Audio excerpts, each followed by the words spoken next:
Hello everyone, আজকে সকাল সকাল স্নান করে নিয়েছি কারণ আজকের দিনটা খুবই স্পেশাল আমার কাছে।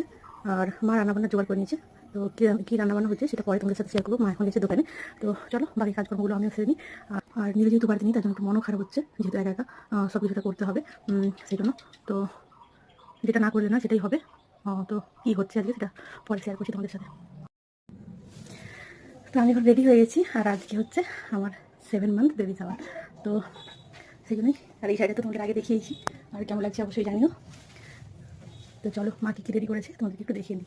এখন যেহেতু সকালবেলা, তো রান্না হতে দেরি আছে, দুপুরের রান্না। সেই জন্য মা ভাবছে যে এখন আমাকে একটু হালকা করে টিফিন দিয়ে দেবে, দিয়ে আশীর্বাদ করে দেবে, তারপরে রান্নাবান্না হলে তখন খাওয়া দাওয়া হবে। তো চলো মা কী রেডি করেছে দেখাই তোমাদেরকে। এখানে আছে 7 রকমের ফল, সেগুলো মা কেটে রেখেছে। এখানে আছে 7 রকমের মিষ্টি। বাবার জন্য ওয়েট করছি, বাবা গেছে বাজারে, বাজার থেকে কিনে আসে, তো সেই জন্য একটু ওয়েট করা হচ্ছে। বাবা মা আশীর্বাদ